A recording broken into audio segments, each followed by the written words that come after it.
I I'm feel looking like forward that's to it. This was one of my favorite episodes to record in quite some time. I love when we're not on the same page. 200 years after Ellen Ripley aborts the alien threat on humans, humans clone Ellen Ripley, and in turn, the threat of the aliens is reborn. Now, Ripley 8 must decide which species is the bigger threat and try to finish what Ripley OG tried to finish 200 years ago. Fantastic. Is that accurate? Yeah, that's great. That's pretty good. Spot on. That's spot on.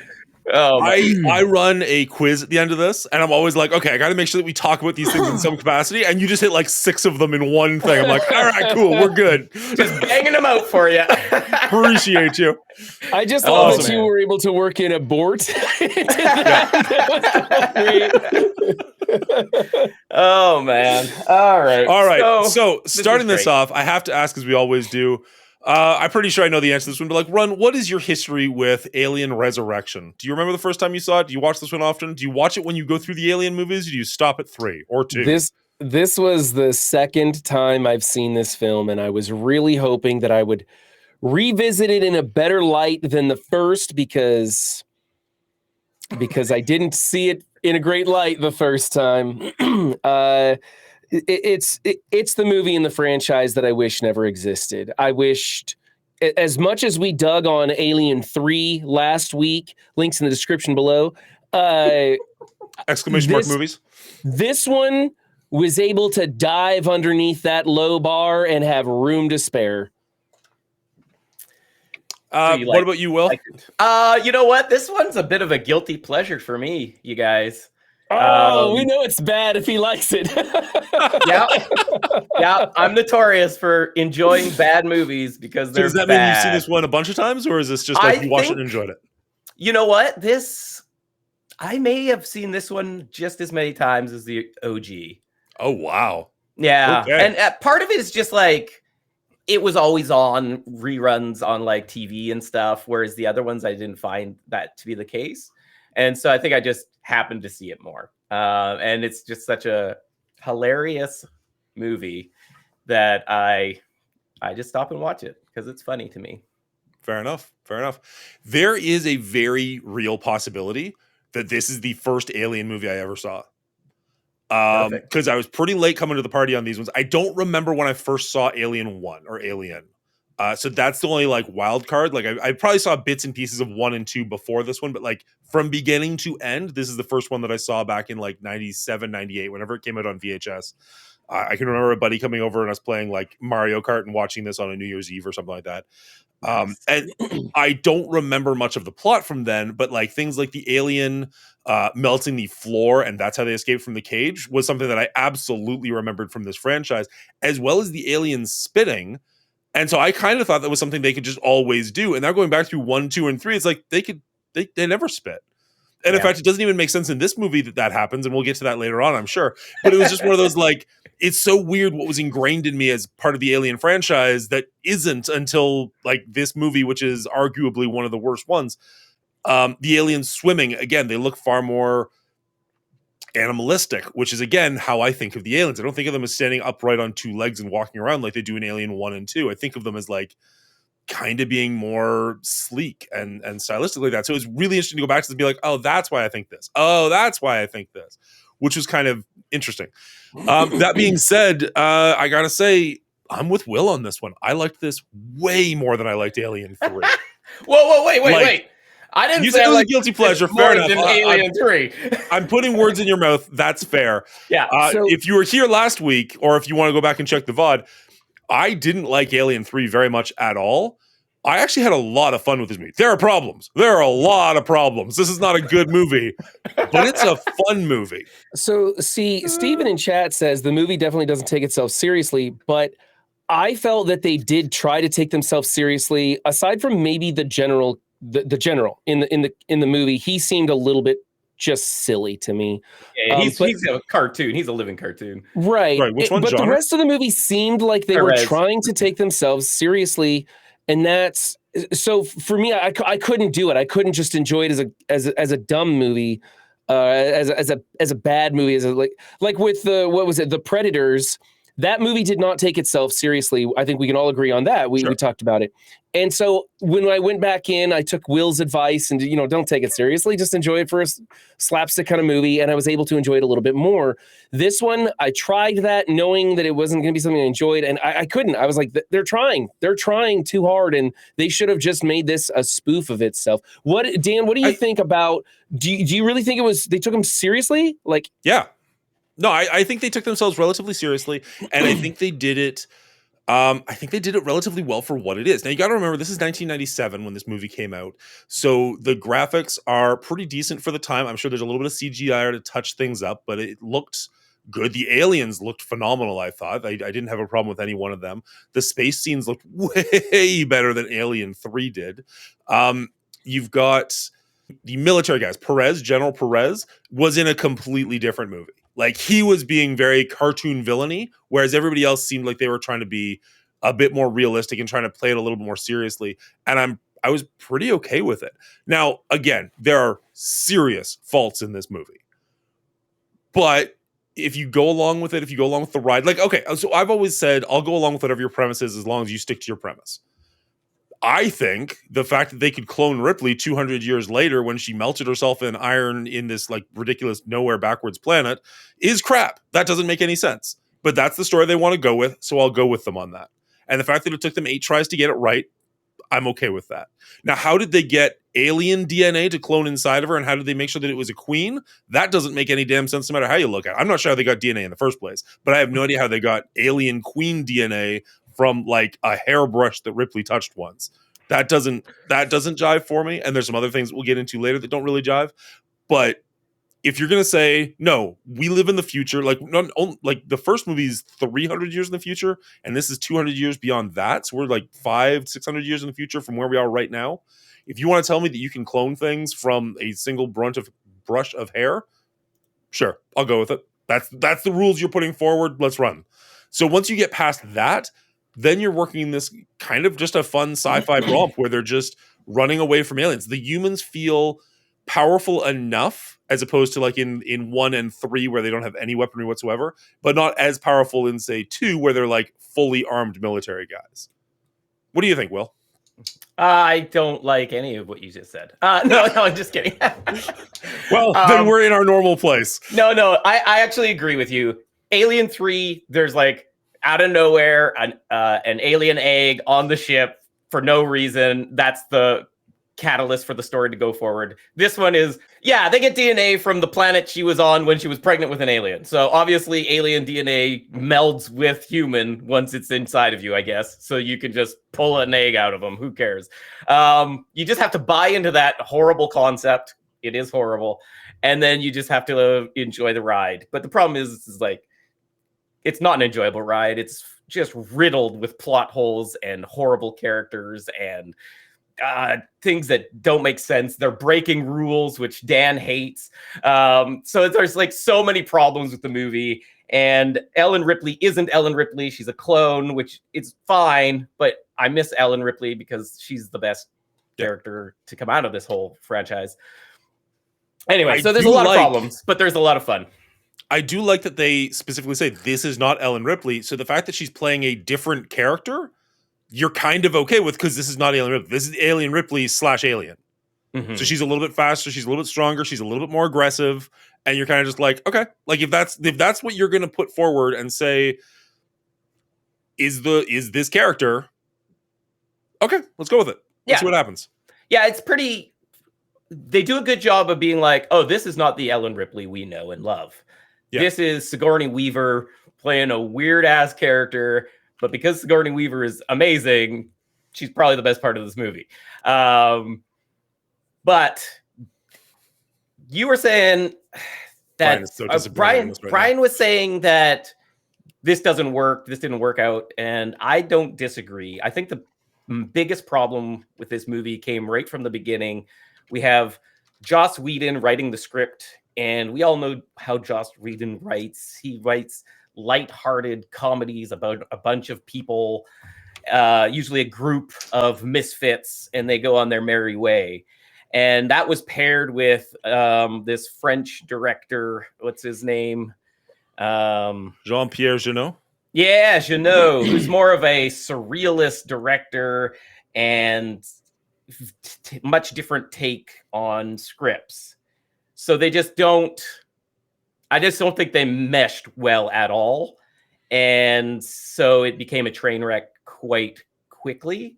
But my personal thought is, I'm just not a huge Joss Whedon fan for one, but I just don't really think his style of writing fits in to an alien universe, and so that's why you got a train wreck here. That's totally fair. I'll agree with that. The entire feel of this movie is completely separate from the entire franchise. 100%. This is like the parody movie. Like you said, The Predators was like a parody of the franchise. This was like a parody of the franchise, but it even got fucked up. Okay, like it felt like a foreign-made film about the Alien franchise, and they just didn't have maybe the cultural context of it or something. Like it just felt completely different. One of the biggest things that really set this movie apart for me was the aesthetics. Right from the beginning, you had those opening sequences during the credit of all that sinew and hair and skin and tissue, and it was disgusting. And that theme of grossness was throughout this entire movie. It didn't feel like an alien movie. It felt like a disgusting monster movie. And they just utilized the alien name to do a monster movie. And they utilized Ellen Ripley's character to do a character with Sigourney Weaver, who was not Ellen Ripley, who just had an Ellen Ripley backstory, but she was completely different. She was given a different script to read that was a different character. And the excuse they used was that she was blended with alien DNA. Yeah. And throughout this entire movie, there was this disgusting, gross theme that went through it. It offended me because it was hard for me to watch. It made me nauseous right from the credits. That sinew and hair that we see throughout the whole thing. Then there's a sequence when she goes in and she finds 1 through 7, right? Lots of that to gross you out. I've never been grossed out in the franchise. That's never been the angle. It's always been jump scares, horror, suspense, aliens in the dark, right? Creepy, if anything, but it's never been disgusting. And this movie had a very disgusting aspect to it. That was the thing that bothered me the most. The bishop scene in 3 probably the closest was pretty gross. Like, yeah, that's the probably the milk closest just constantly come. rolling into his eye was getting me. I don't like things in my eyes, and that was kind of just getting me. I'm like, I'll give you that one. This scene could end right now, please. I'll give you that one. But the whole movie had this different aesthetic feel, this different light to it, the different texture, a different theme to it. Everything was just slightly adjacent to what this franchise has been so far. Sure. Do you think that this is at its core a monster movie franchise? I mean, up until now, I think Prometheus kind of changes the script a little bit, but up until now, is that not what the Alien franchise is? It's been a sci-fi alien scare movie for me. I mean, we started. I feel like you're just using like slightly different terminology to say the same thing. I've never felt the alien was a monster. It always felt like a creepy alien to me. It always felt like this very foreign thing where when I think of a monster movie, I think of a hulking beast, right? Okay. And in Alien, it was not. It was a very foreign thing that was invading into your space. I don't know. And then, of course, we go to a war drama in 2, and then in 3, they come back to some weird stuff, too. But it's never been this monster movie. And at the end, when they give birth to the alien at the end, and it's just this abomination of both. We're going to get there. Don't you worry. Oh, yeah. So I want to note a little bit, too, that I don't think Alien is a classic monster movie franchise, and that's why it has worked up until maybe now. Alien, the first movie, was the closest to a monster movie, but I'd say it's even more of a horror slasher film, because monster movies are more usually like jump scare, grotesque, like I don't know, like we didn't see much in Alien you 1. don't see a lot, right? It was a suspense and thriller kind of scare you. And then I feel Aliens, again, was more of a war action. And Alien 3, I feel, was more of a drama suspense because of the, rundown prison and these lifers who are trying to redeem themselves morally and get on the right path, whatever have you. And then also the dark, ending to Ripley's tragic story. And then Alien Resurrection comes through as like an action comedy. Like, I feel like it did take a different genre route. It just wasn't successful because I don't feel like it fits in as well as the other genres that were touched upon in the previous movies. That's really interesting. I would argue, I mean, okay, I didn't see as much of the comedy in this one. I think General Perez is a little off base. You don't see the comedy in this movie? I think there's unintentional comedy, but I don't think like there, like what was a comedic line? Like what was a line you were like, that was clearly Ripley's a joke. Interaction with Paul, what's his face? The monkey looking face guy. Sure. They're playing basketball Ron Perlman. Sorry, Ron Perlman. Sorry. I was like the monkey. I mean, he does act like a monkey in the beginning. And I always look at him like he's a. Anyway, she has that interaction with him playing basketball. The thieves guys, they're a little bit kind of, they got some sarcastic attitude. Who are you expecting? Santa Claus? That's a comedic line, Dan. Believe it or not. Maybe not funny, that's but fair. It I don't remember that, but that's fair. There's a lot of comedic lines in this movie. There's a lot of comedic sequences in this movie. Ellen Ripley. I would say there's far more comedic sequences in 2. I disagree. 100% disagree. Really? You don't think that Hicks is a way funnier character than anybody in this? Hicks is a humorous character. Yeah, humorous and entertaining, but I think this one tried for some kind of jokes and stuff like that. When the android's drinking the liquor or something, and she's like, "Oh, what is this? Battery acid or whatever?" They've got like these like slight attempts to showcase how these people don't really take themselves seriously. Whereas in like Alien 2, you had the Marines who were interacting with each other super seriously, kind of joking around. I guess there's some similarities in both. Let's be honest. Okay, but like, okay, wait. The whole crew is all I need to know is where it is and how to kill it. A super serious line. How about this?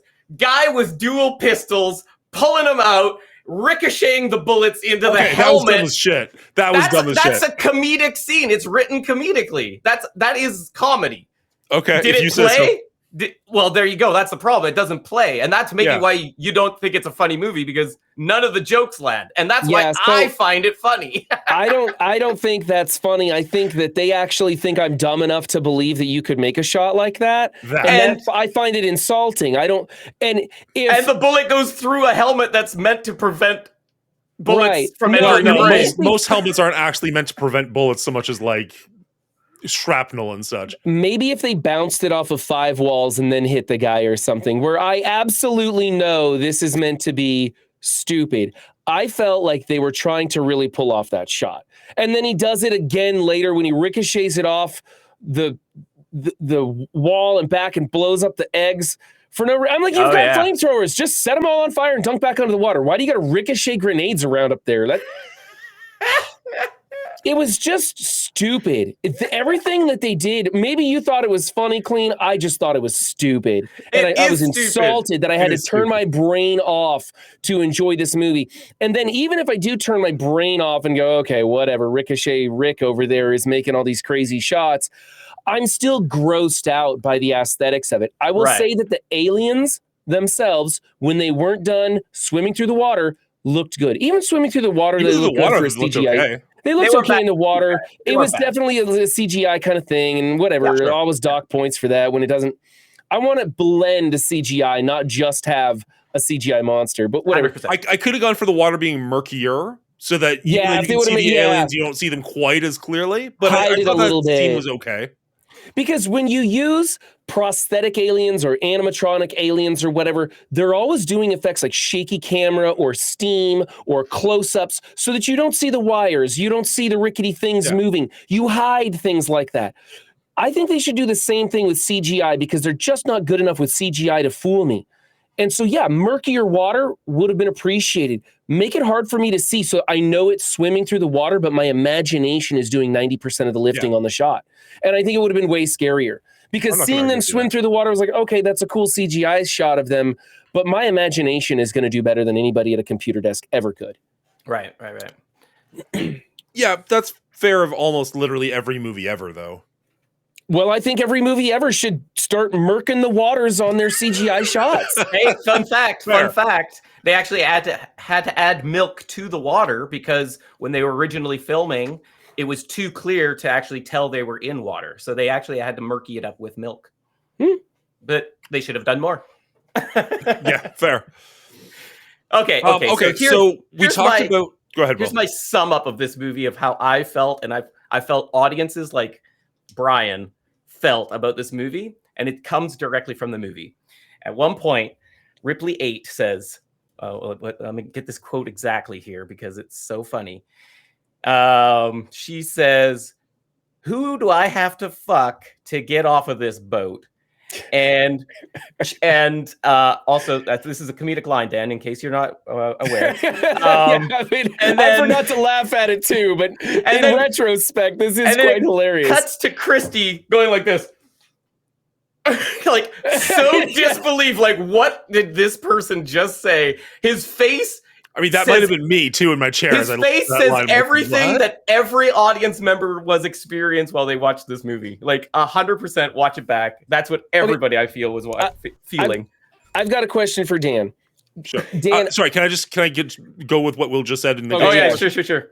Okay, so that line really hit in a this is awkward way. Like, that was like, this doesn't feel like Ellen whatsoever. Sorry, High Zero, Alien Resurrection.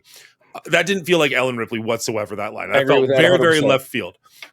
And then I thought, okay, but in 3, her sleeping with the dude randomly also felt like it was pretty out of left field. So, what do we really know about Ellen Ripley? Maybe this kind of is, maybe she is, she lived what, original, actual Ellen Ripley was a miner on a ship out in the far middle of nowhere with, 7 dudes and one other woman. Who knows what she's actually like? You know what I mean? Maybe... Also, this isn't actually real Ellen, so yes. I don't want to say I gave it a pass because I still was like, that was a dumb line, and that doesn't feel like something she should be saying. Right. But also, would you I don't know her that well, and I don't. This isn't her. So line or a serious line. Sure, it's comedic in nature. No, so you brought up Alien 3 and how Ripley's character seemed a little bit out of pace with Aliens. And now in Alien Resurrection, we have a drastic change to her character and how she acts. She's creepy. She's different, obviously, because she's blended with an alien. We now have Alien Ripley instead of Ellen Ripley. And so, Dan, in 3, we talked last time about how we were kind of offended that, or at least I for sure was, that they killed off a lot of the gains that Ellen Ripley made from Aliens. They just, in the first opening sequence, in flashes of light, they just destroy everything we gained in the first. It was almost disrespectful to the first film. And now in Alien Resurrection, I felt they took every aspect of the franchise and changed it by 5 degrees and gave it all a different slant. Ellen's personality is now different. She's not the same character. We have a different style of android that we find in it. Everything looks different. Everything's a different color, a different cinema style for the film. The aliens are now different in that they can spit. They act a little bit differently, although they're still in touch with some of the other canon, books and stuff. But especially when we get to the birth of the alien, that's all different. Everything's a little different in this, and I felt it was kind of the same thing. It was disrespectful to the franchise to use all this and change it all in the way that they did. It didn't add anything to it. They weren't expanding it. They just changed it. Dan, did you feel that they were dissing on previous content, or do you think that they made changes that improved on this?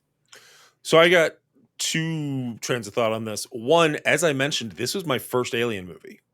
So this kind of started in a lot you of off ways, there, huh? this is getting back to what they're supposed to be like. Okay. Like okay. First off, I have to set the say, bar low, I have in. to say, it like I'm defending this movie because it's more fun for me than if we're all just on the same page. I'm not saying this is a great movie by any stretch of the imagination. Like, I'm saying this is better than 3, but I'm like, It this is doesn't. not. I will say it is better than 3. It is not better than 3. It doesn't hold a candle to 1 or 2, and it is not a good movie. Let's just make sure that's 100% clear for you guys, for the audience, whoever needs it. Okay. That being said, all right, let's go through your points one by one. We know it's not Ripley because that's what they say at the very beginning. Ripley died. Yeah. They wanted to bring her back. They wanted to have Ellen. But as far as a plot point, changing her in this way, did that bother you? That didn't bother me. Not really. It's a different character. It's a different character entirely. You immediately know she is not Ripley of the 3 past movies. This is Ripley 8. This is a clone, and there is something completely different about this person. Yeah. It is a different, and I believe it's actually a good thing in this movie because it makes this character, Sigourney Weaver's character, feel more like a drone, outcast, no place, no home, nothing. So I actually kind of liked that, even though it wasn't really well done. But I didn't mind at all that this was not the Ellen Ripley we know and love, because I loved the Ellen Ripley we know and love, and I accepted her death in the 3rd superior movie to this.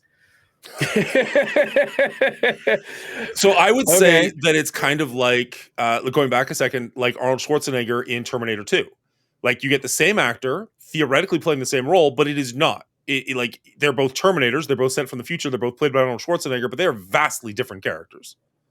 Now, that's maybe not the greatest example because they're both robots. I disagree. I think that is the exact same character assigned to a different task. I agree with that. It's the exact same character. I feel the robot element kind of throws your... That might not be the best example. Yeah, metaphor off of it a little bit there, but yeah. I understand what you're saying. In the same kind of way, where they're like, here's the exact same actor playing the same role, but this is why it's different. You go, okay, this is why it's different, and you move on with your life. Well, in your depiction of Terminator to Terminator 2, which is head and shoulders over Alien Resurrection. Oh, 100%. I'm not arguing that one right now. We're comparing apples to shoes here. I think that they took a character and put it in a different situation and made it very interesting, and I enjoyed that. And I feel like they took Ripley's character, threw it out the window, and just had Sigourney Weaver be in this one and gave it a new character and a whole new character. I don't like where they went with it. I don't like what they did with it. I don't think that they should have done Ripley. I think that they should have found a different way to introduce the aliens back into the story. Just on I don't want to give anything away here, but show of hands, how many of you have seen Romulus? I'm just curious. Has anybody seen Romulus here? Nope. Okay. No, we'll talk about it. Give it till January, but we'll get there. We'll talk about it. Anyway, back to great ways to bring the alien back into the story. I hated this movie from start to finish. The way that they brought these characters, I felt like they crapped on everything I liked about the franchise. I didn't like the direction they were trying. They didn't pull it off well. I found it offensive. I found it offensive to me as a viewer. Will was able to find it funny and humorous. I just found like they were treating me like I was stupid. So maybe that's because I love this franchise too much. So out of curiosity, you talk about Alien 3 and how they took everything away from Ellen, right? Yeah. So in Alien 1, she's trying to get back home to her daughter because she has to go back and celebrate her, 11th birthday or something like that? She's supposed to go back and celebrate that. And then in Alien 2, we find out that her daughter just passed away at the age of 86 or something. I don't remember the exact age, but just go with me on that one. That's right. And they gave it some homage. Shut up and let me talk for 10 seconds. So we start off Alien 2 where she's lost her daughter and pretty much the biggest thing that matters to her. Then in Alien 2, we gain potentially a love interest. We gain a new surrogate daughter. And then at the beginning of Alien 3, she loses both of those. The beginning of this movie is 200 years later. She's died. Her surrogate daughter has died. The person she loved has died. Her actual daughter has died. Assuming she had a husband, it's died. And we're left with an Ellen Ripley who is Not Ellen Ripley. Uncaring, unfeeling, and just like whatever, the world can burn. Doesn't that make sense for that character at that point? She has lost everything. And it's not like, oh, I can just go back to like my old home. Everything is gone. It makes sense for that character. I just hate that they did it this way. Why not just recast a new character? It felt like they paid $20 million to Sigourney Weaver to star in an entirely new movie, and they just used the franchise's name and the character's name, and that was it. They should have just done a different movie, and they could have saved some money if they, you know. I haven't seen Prometheus in a long time. We'll get to that in a little bit. You're more familiar with this franchise than I am. Don't my apologies, the engineers, is that what they're called? Mm-hmm. Yeah. They create this alien franchise, the alien species, right? They don't necessarily create the alien species. They create an ooze. Do they exist anywhere else? Or were they on that one spaceship that crashed and got nuked? I don't know. The engineers? No, the aliens, the xenomorphs. The xenomorphs are specific to the goo interacting with our human DNA, not the engineer's human DNA. We go full circle later. Yeah. But up until this point, we've only seen them on that one spaceship. Humanity has never interacted with any other capacity. There's been no lines of dialogue of how we could possibly get there. Yeah, now, obviously, like they created cloning for this when they could create something. In the franchise, we only know of the engineers as that one fossilized dude in the big chair. Sure. And the eggs were beneath him in his spaceship. The spaceship was on LV-426. And that's all we know in the franchise up to this point. Right. Okay. As far as the other things you're mentioning, the androids are different. That makes sense. It's 200 years later. The ship looks different. Again, that makes sense. It's 200 years later. Think of how much cars have changed in your lifetime. You're 40 years old. I don't. Wow. No, Daniel, you're misunderstanding. I don't disagree with how they went about it. All of that makes sense. Ellen Ripley's character changes. All of this makes sense, and they wrote it into the plot. I just hate the way they did it. Mm-hmm. Okay, that's fair. I can't change your mind how you feel. I'm just saying, like it's not super left field for me. Everything that was cool has been changed drastically. 200 years of evolution changed drastically, and they didn't build on anything. They just destroyed it all and rewrote it all, and they used the name of the franchise, and they used Sigourney Weaver as an actress, and they built something that was different from what I liked and enjoyed. And they made it disgusting with this bone and sinew and hair, grossness everywhere, the mutations and stuff. And it just grossed me out. I didn't like where they went with this. And the acting sucked and the story was stupid. They could have, you're going to see how they could do this movie way better. I mean, in fairness, like you could say that about 3 as well. Like three could have been done better. And like we said, we think this was too many hands in the pot, too many people in the kitchen trying to make that work. I can appreciate what they tried to do. I can appreciate the things that they tried to do. They were unable to do it successfully. But I can see the relations from Alien 3 back to Alien, the first movie, trying to bring in these themes that would scare you and make you feel claustrophobic and make you afraid of the people that surrounded you and all the things. And they were trying to relate to different aspects of things in the franchise. This one just took the actress, took the name brand and ran with it. And it was disgusting. So Brian, fun fact, one of Whedon's initial scripts had Newt's DNA be the one cloned from the third movie, and Ripley was never going to be in the movie. Would have enjoyed it more. But guess what? Ripley and the production company saw the script and was like, this is great, but let's get Ripley in this because that will really sell it. So you're not wrong. You're probably not wrong. It probably did sell more tickets having Ripley. 100%. Right. But that maybe would have played a little bit more to your appeal of the franchise than bringing Ripley back just for Ripley's sake.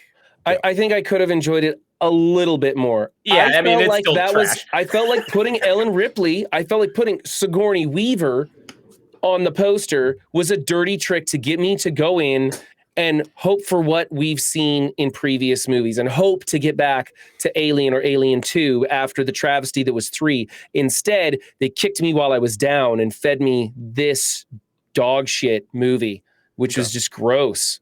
And it wasn't what I've wanted. Now, I do want to ask you, sorry, do you have something?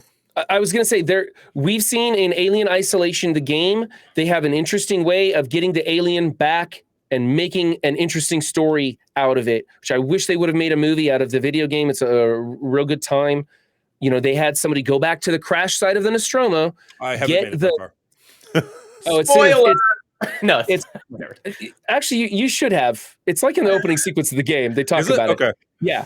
Somebody finds the black box to the Nostromo. The black box, yep. And they use that flight data to go find LV-426. Okay. And they make a whole big story out of this. And that was an interesting way. Like, hey, there's something that logically could happen, and I don't have to stretch to go for it. And then you can make any kind of story you want. But instead, they wanted to give birth to that human alien thing and suck it out a window, which was probably the most gruesome death I've ever seen in cinema. Yeah, and it was. We just did the Evil Dead franchise. This is nowhere close. Honestly, it was on par with Evil Dead. Like, it was really disgusting to watch that thing get sucked out the hole the size of a quarter. Yeah, it was also sad because like grandma was watching the granddaughter just go out the window like that, you know? Family just fleeting away, you know? And Sigourney slipping through your fingers. Yeah, oh god, it's just no. Okay. No. Before we get to there, because we're definitely going to get to there. Aliens cannot, up until this point, spit acid, right? Well, we don't know they that. Just introduced, but we've never. Okay, so earlier in the movie, there was I really liked it, a cool scene where they've got 3 aliens trapped inside of a room. I liked it too for all the different reasons. And the 2 aliens turned on the weaker one to escape from the pen. That felt like something animals would do in captivity. Like if there was a way out, I can absolutely see them turning on the weaker one and attacking it. I love also that they have a conversation before they do it. They're like, Dan, if we all had acid blood, if we all had acid blood, Dan, you and me will just go ahead and take Will out. Yeah, I think so. I think that makes the most sense. So they did that, and I was like, that's really cool. I know they're going to go for me, chat. He's making the lines quick. I like it. I thought that was a really cool scene. I get that they were communicating with each other, and if that made you laugh, then so be it. I can't argue with that. But I thought that was a cool scene until the alien spit acid later on and be like, oh, if they can just do that, what on earth was the point? To all 3 of them shoot the door, and then ta-da, we move on with life. I can explain that away if you want. If I would love it. Terrible movie. Their acid on the man's face barely damaged him, to be honest, compared to their bodily fluid melting through multiple hulls of a ship. These aliens, but okay, fair. These aliens just start spitting like they're going spitooning.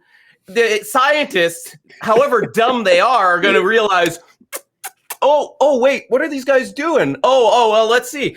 Oh, well, shit, they're going to melt through the floor. All right, send it in. Let's freeze them out. And end of Alien. So these aliens had a discussion, being like, we got to get out of here. Oh, yeah, how are we going to do it? Well, I got some spit going. We could brew it out. No, we need to empty your whole tank, bro. And then they're like, all right, let's go. That's how it played out. Those were the scripted lines. I looked it up. And and so it still makes sense that they can spit acid and had to gut one of the aliens to get free. I'll go with you, but honestly, was sure. I enjoyed that sequence. That was one of the better sequences in the movie. He puts his hand over the button, showing that these are intelligent creatures. They're figuring things out. Yeah. It was cool. That was all right. I didn't have a problem with that. All right. Fair enough. I liked that scene. I thought that was cool. And then when they spit acid, I was like, sure. They later put acid spitters into the franchise as canon, and they can some of the aliens can now spit acid. Perfect. And if that's the way the alien race goes, I'm actually fine with that. Give them a ranged weapon. Again, these are cloned aliens with more human DNA maybe than usual. So maybe they have different attributes, just like an alien that bred with the dog had different attributes. Who knows what this cloning process did? We saw a lot of weird cloning shit in this movie, so it can change their attributes however we want. I don't think we've ever seen the webbed hands before this, have we? No, I don't think so. So, hey. Out of curiosity, did where did the 7 or 8 or 12 eggs come from? Those came from the queen, right? I assume so. But then why does the queen have a womb that creates a hybrid? More She- Like, human how does DNA. she do both? Because she was Ripley's gift to her was a third cycle in her evolution where she lays eggs and then does she? she reaches, I don't know, menopause and has a human baby, or I don't know what it is, but Explain that, or later you the making bullshit queen up on the spot? gives birth. And what I don't get is, why does this thing pop out of disgustingly, by the way, everything in this movie happens disgustingly. Why does this alien come out of this disgusting womb and then rip its mother's face off and then go cuddle up with Sigourney Weaver? Why?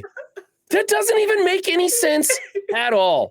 Okay. I agree. Baby bird book that I read to my kids, and the bird figures out that the tractor is not its mother. Okay. How does this stupid creature think that Sigourney Weaver is its mom? I don't know. Oh man, that's so funny. Okay, so out of curiosity, I just want to clarify something, because like I agree with you. Everything you just said is weird and stupid. Are we supposed to feel some amount of sympathy for the weird Frankenstein's monster style alien, the hybrid?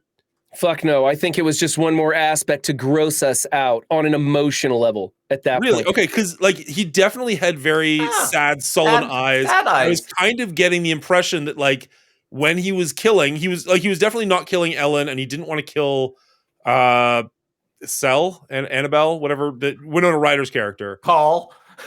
Sure. But he killed the other person pretty easily, like no complaints. Was that a I don't know my own strength? Was that a you're a threat? Like, I was getting vibes that you are supposed to care about this thing to some capacity. I think that what they were trying to showcase was that the alien now had human-like emotions. That's all that was supposed to do, is show us that now they are not just instinctual, but they have emotions, and this alien human hybrid is fucking psychotic. That's what we were supposed to learn. This was like the serial killer born with alien half-blood DNA kind of thing. This was an abomination in every sense of the word, emotionally, mentally, physically, all of it. It's just a total abomination, and we're supposed to be grossed out by every thought, its appearance and its emotional state.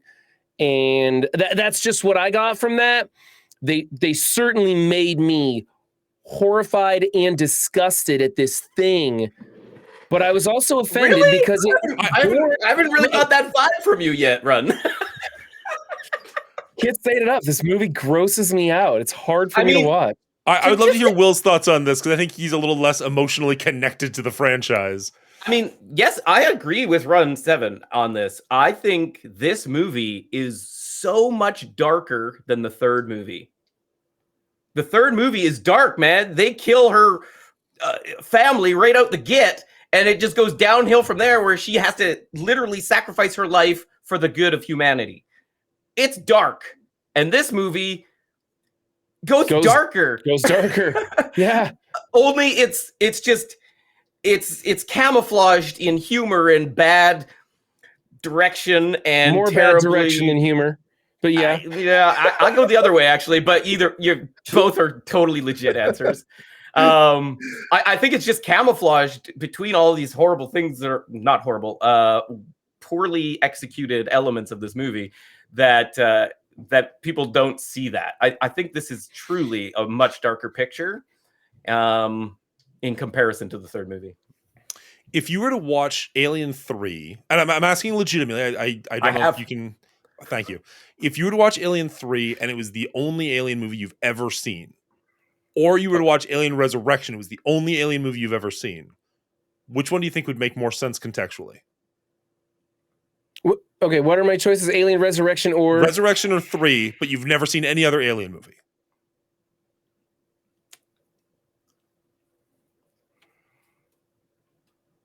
I feel like Resurrection might be a more complete experience. As silly and as stupid as it is. Honestly, when you frame it like that, yeah, maybe.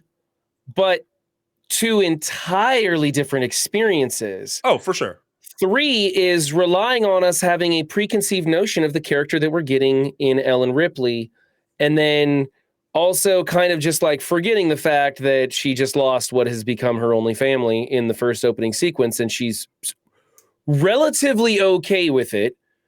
She treats that much the way you would treat a hangover, and then and then you go on and you have and you kind of go on this preconceived notion of Ellen Ripley, whereas this one is creating a new character who Sigourney Weaver plays. Yeah, I agree, because 3 is actually attached to the trilogy, whereas I feel this movie is detached from the other movies. Honestly, this one's resurrection is a easier to bad do- term for it. Yeah, it should be called Alien. Well, it's because she comes back from the dead. Like it's. No, for sure. It should be called Alien Abomination. I mean, and I wouldn't be sad about that. Like, honestly, if they titled it Alien Abomination, I would be like, okay, they're going to use the franchise and just gross me out with it. And that's what it is. I mean, they did have an abomination of the alien that was melded because of this idea of genetic tampering. And we're going to see in future movies, several future movies, genetic tampering with the alien virus, treating it as a virus. And we start broadening our horizon of the entire franchise, but in a much better way than this movie was able to pull off.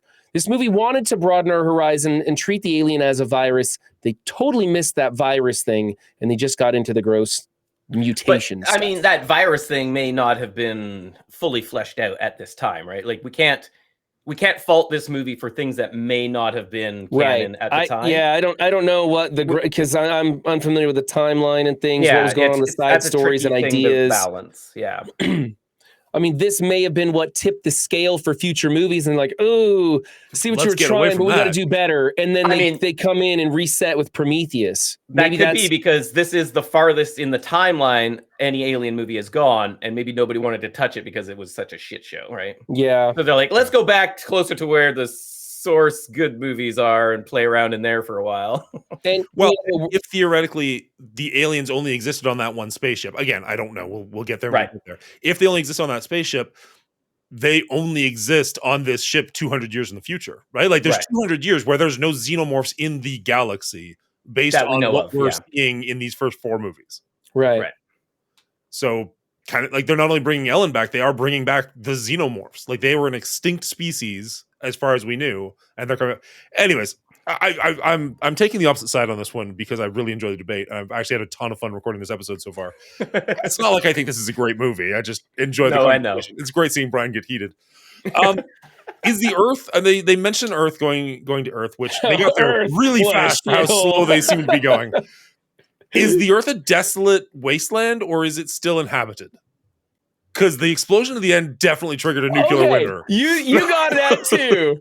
They nuke like a third of the hemisphere. Oh yeah, like, huge. It was huge. Right into, I think that was Africa. They just wiped all of Africa off the map. That dust cloud's taken most of us out. We saved humanity. I'm like, ooh, did you? What cost?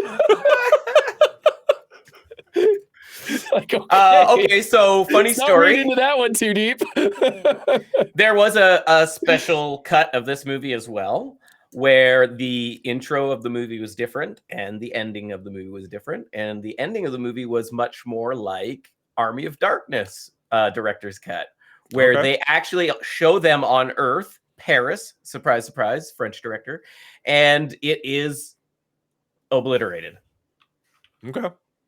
I did see that there was a special edition of this movie, and I looked into it, and they're like, this is absolutely not a director's cut, because the director says the theatrical is the preferred version of it. And I was like, if it's good enough for the director, it's good enough for me. So I just watched the regular one on Disney. But it really didn't add a lot at all in this one specifically. So this was mostly beginning, end, and a different conversation with Perez and Ripley. Very slight, yeah.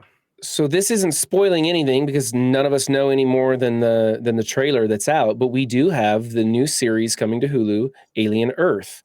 Mm-hmm. And I don't know when that takes place. I don't know if that's 250 years in the future, 300 years, how many years in the future after Alien Resurrection, or does that take place a little closer to home? Like, is that somewhere in between Alien and Aliens, like Isolation takes place.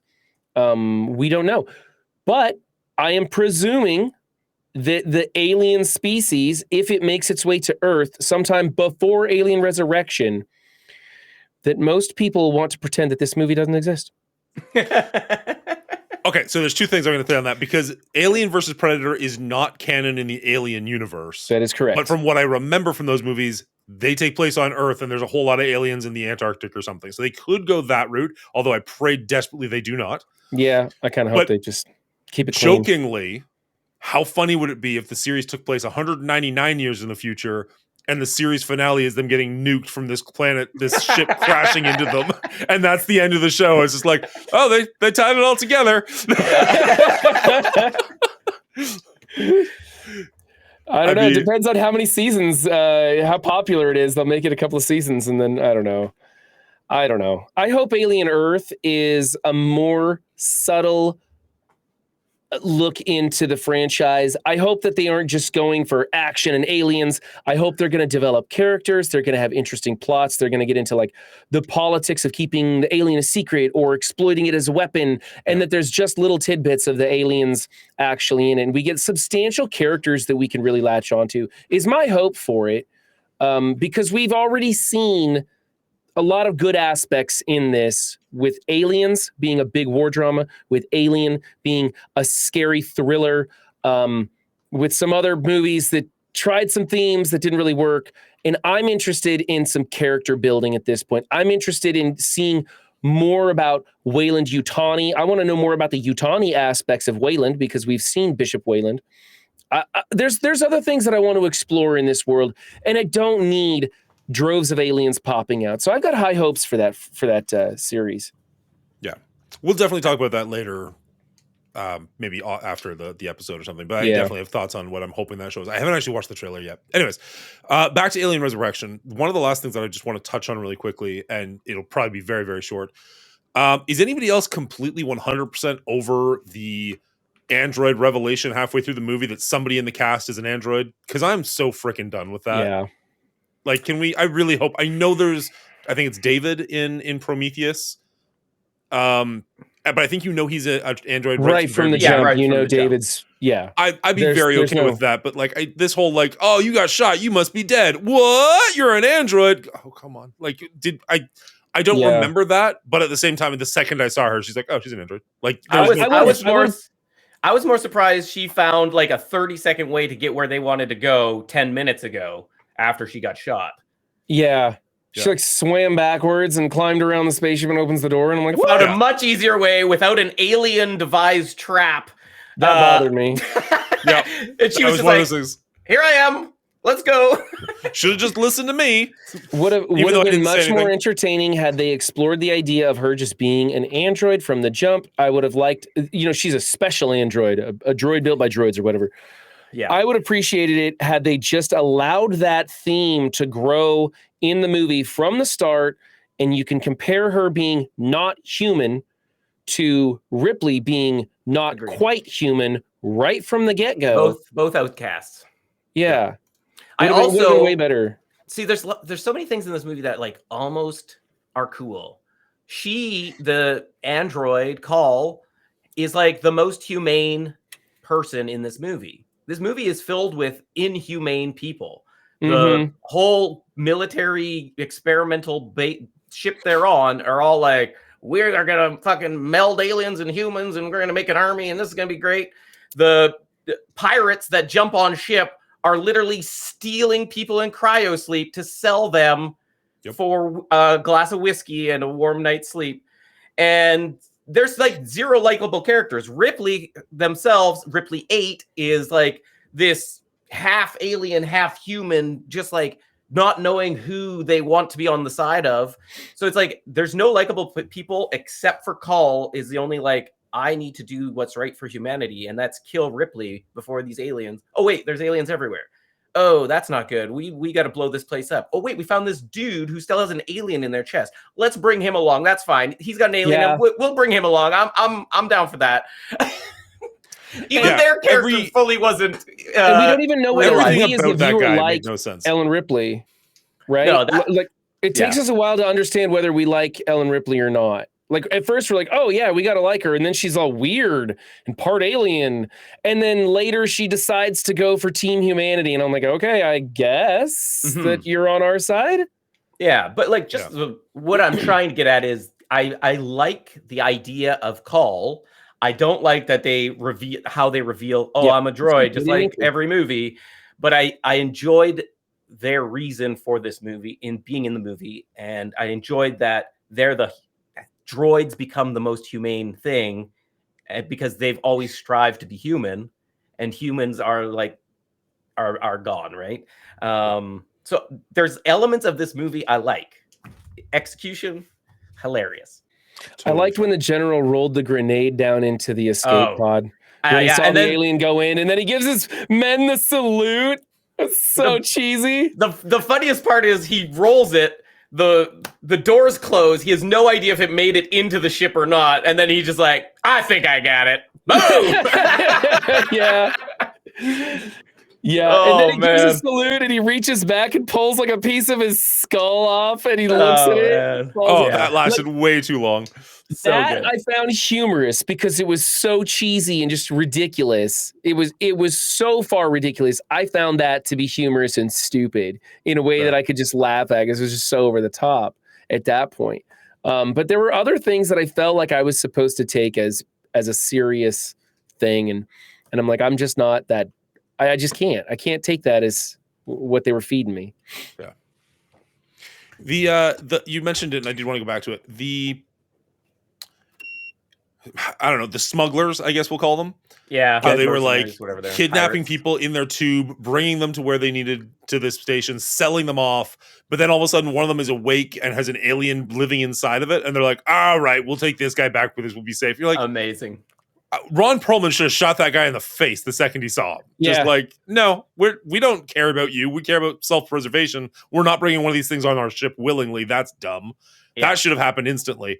But then when they do bring him back to the ship and he ultimately turns and like runs straight at the guy who's shooting him like 18 times. And for some reason, those bullets don't do anything to him. And he runs out and grabs the guy and like the chest burster goes through his head. I'm like, okay. That's called comedy, Dan. Was that 100% the only reason for that guy so that we can have that crazy death sequence? Yes, like 100%. I don't see, you're saying some things are comedy like that and like the shooting the bullet and ricocheting it. I think those are stupid, but I think somebody somewhere thought those were badass. I don't think that they wrote those in thinking that's funny. I don't find them as funny. I find it as I think they're funny because they're so stupid, but I think somebody somewhere was like, this will be cool. Yeah. Okay. I think if there was more actual comedy, more slapstick comedy in this, if there were characters who were intentionally silly, who are surviving when they shouldn't be surviving or something, like a Bill and Ted kind of characters or something, then stuff like that becomes funny for me to watch. But I didn't have any characters like that. I didn't have any scripting like that. I felt like somebody was trying to make this serious and it was just stupid. It's like when you see the transporter jump his car upside down, hit the hook from the crane and it knocks the bomb off the bottom of his car and then he lands on four wheels and drives away. And I'm like, that's impossible. I can't go with that. I can't. I want to believe the impossible. I want to see a movie like The Matrix where I'm watching it and I'm going, oh yeah, these guys are dodging bullets and it makes sense to me because they're in the Matrix and that's how it works. It's a thing that makes sense. You didn't like the aliens dodging bullets? Weird. Aliens dodging bullets? Yeah, when they're on the ladder. What is it? Charlie or something? He goes over backwards and the alien's just like on the ladder dodging the bullets. Well, again, that doesn't make sense, and it's stupid to me. Make sense. Make me believe it. Make me believe the unbelievable, and I'm having a good time. Okay? Jurassic Park made me actually walk away from that movie and think that someday dinosaurs could walk the earth. And to this day, I'm sitting here thinking, let's go collect mosquitoes because I think that could happen. They made me believe the unbelievable. This movie just made me feel stupid for giving it a chance. Oh, yeah, it's stupid. All right, well, let's call that and roll into our final scores because I don't know. We're probably just going to start repeating ourselves after this. Yeah. I think we pretty much know where we're all going to land. But Brian, I'm going to start with you if you don't mind. Okay, this is the lowest score of any movie I've ever given on this series. I thought the plot was atrocious. I know for a fact there are better ways to get stories out of this franchise, regardless of where you are in the timeline. The acting was not great in this movie. Maybe I'm giving the acting a bad score because I was expecting one thing and I got something completely different. But most of the characters I thought didn't do a great job of being who they should be. Maybe they were given bad lines. I don't know. I think maybe that has to do with the direction of this movie, which I thought was atrocious. It wasn't what I wanted in this franchise. I did think that the aliens looked good. I thought that some of the effects looked pretty cool. I wasn't a fan of the cinematography. I wasn't a fan of the lighting of the themes of the movie that they used going through the tunnels. I hate it when we see like a military spaceship that looks like a dark, cavernous thing. I'm like, why can't we just have lights in the hallways? Like, why does everything have to be so ridiculous? But we've seen that in Alien 1, so I'm going to give it some room on there. The music didn't do anything for me. In fact, some of the sound effects and some of the scoring was a little too over the top, kind of took me out of it a little bit, gave it a lower score for that. Does this movie hold up? Hell no. This movie is cheesy and lame and makes me feel bad. I watched it for the second time and I felt even worse about it than when I saw it the first time. And I really went into it with an open mind, especially with newer content coming out. As we go into the franchise, we see how this was done so poorly. It just gets worse and worse as this franchise goes on. This is and should be the aborted stepchild of the franchise. It's disgusting and horrible. Did I have any fun? No. From the opening sequence, the disgusting sinew and hair themes, the disgusting mutation themes, the slime, the way that they took Geiger's work and mutated it slightly, everything being changed just really offended me as I watched this movie. The fun score just almost flatlining for me. I gave this, and I'm being very generous as I possibly can here, I'm giving this a 34 out of 100. That's pretty brutal. It's a great score run. I'm totally fine with the score because you've been passionate about this the entire way along. It makes complete sense. I thought it would be lower. Honestly, it is still higher than almost your entire Highlander franchise. So it is not the lowest score you've ever given. I almost flatlined it for the special effects because they use such gross stuff in it. But they did have some good points where they showed the aliens. So I gave it a few more points back there. That actually brought my score up to a 34. Now, do you want me to go into my rating? I would love it. All right. Let's wrap this puppy up. All right. Is this a good movie? Absolutely not. Do I enjoy some of the story elements? Yeah, I think there's some good ideas in this movie. I think they expand on some things that were questionable in other movies. I think where this movie fails is in a couple of areas. One, a Joss Whedon script, which should be Firefly. I feel like the crew in this movie is like the skeleton of the Firefly crew. And that was obviously directed the way it was meant to be, lighthearted and fun. And this is a cool space adventure. Let's all have a laugh. Quippy, witty, whatever. This movie had that written in, kind of, but into a dark-toned movie about aliens and motherhood and losing yourself and being reborn without choice and all of these other like super heavy elements, and pairing that with a surrealist director who doesn't even understand the jokes that are written on the page. There's so many things that just fall apart when you paired those director and writer together that it just became an abomination. That said, it's a guilty pleasure for me, so I'm not going to rank it as low as Run 7 because I bathe in joy when I watch things just falling apart because they're done so poorly. And I find the humor in those situations. I see what they are trying to do and failing at, and I laugh at them for it. So yeah, overall, I feel writing and direction really cripples this movie. It doesn't hold up because of that, but acting wise, it's okay. The actors did the job they were paid to do because the director's like, no, read it. This line reading should be this way. It should be serious. And they're like, are you sure? Yeah, no, a serious movie. It's kind of a mess. So overall, it's a 52 out of 100 for me because I got some laughs in all the wrong places. I feel like I need to preface what you're about to say, maybe? I need to preface what I'm about to say a couple of different ways. First off, Will nailed on the head. You said something I was going to say, which is there are characters in this movie or actors in this movie who I legitimately really like, and that helps me get into this movie a little bit easier than when there is a cast of people I either don't like or I don't recognize. So having Ron Perlman, Winona Ryder, Sigourney Weaver, even the actor who plays Perez, I feel like I've seen in a bunch of different things, even though I really didn't like him in this. There was that like, oh, that guy, I like that guy, kind of a feel to him when you first see him. Also, worth mentioning, when we rate these movies, we're not rating every movie we ever watch on the same scale, even though they're all out of 100. Meaning, when I say that let's say this is a 90, I'm not saying that that's the same scale that I would use to rate, say, The Godfather.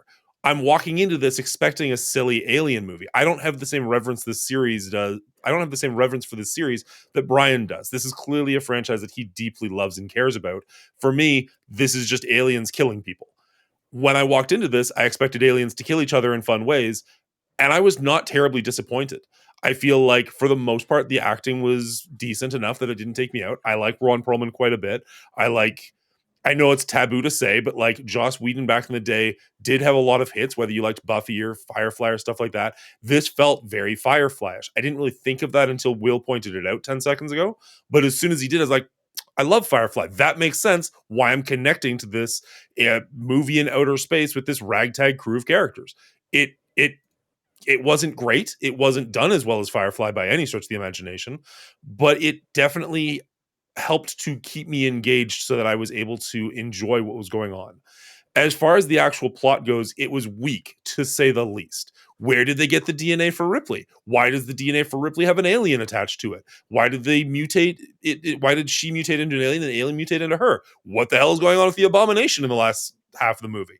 None of that really makes sense or works. But again, if that's the direction the movie wants to go, I'm going to go along with that ride as long as you don't break those rules. And some of the ways we saw the aliens interact in this movie, I actually thought was really cool because we've never really seen the aliens interact with other aliens. We've seen Alien 1 where there's just one alien, Alien 2 where there's a lot, but you kind of see them in the shadows. You don't really get to see them around each other very, very much. Alien 3, there's only one alien, even though it looks red and green depending on what the scene is. And so this is the first time where you actually got to see aliens, Will said, communicate with each other.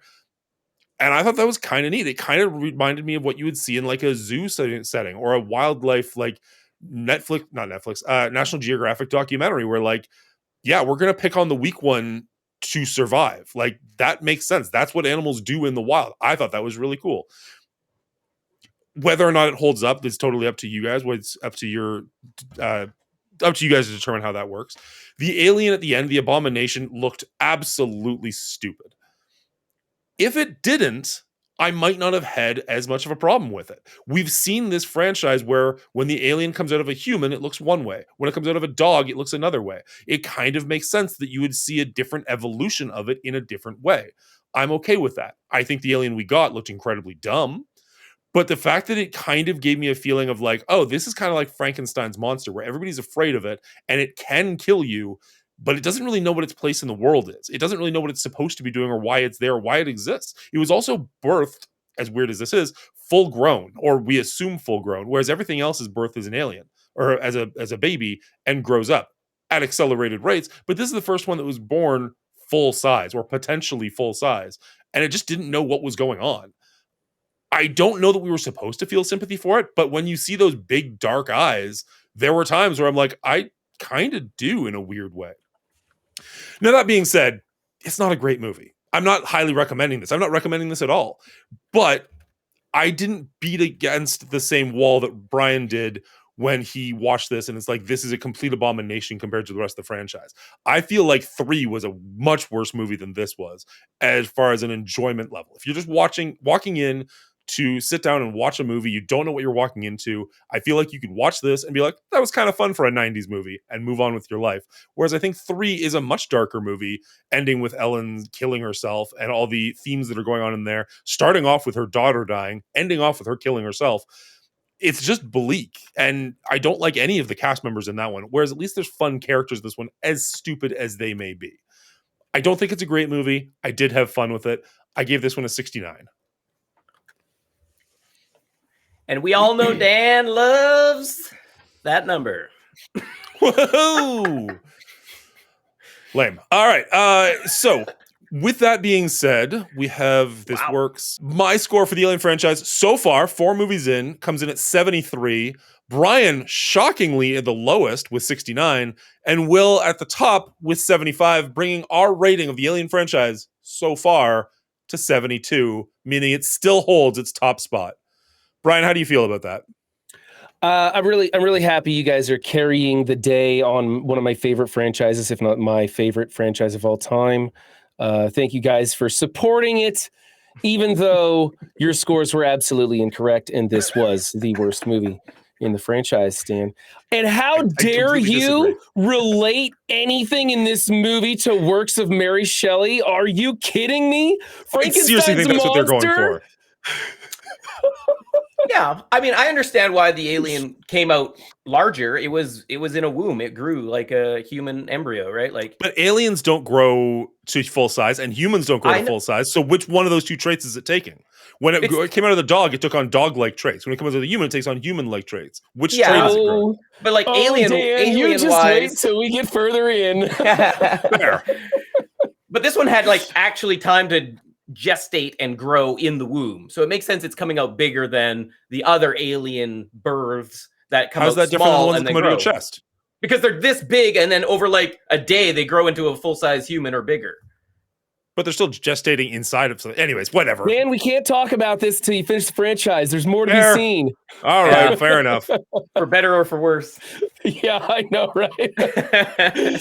All right, and that has been our rating of Alien Resurrection. What do you guys think? Were we far too harsh, far too lenient? Let us know in the comments down below. And if you don't have an opinion, leave an emoji, because engagement really helps this video get seen, and I'd really like this channel to grow a little bit more.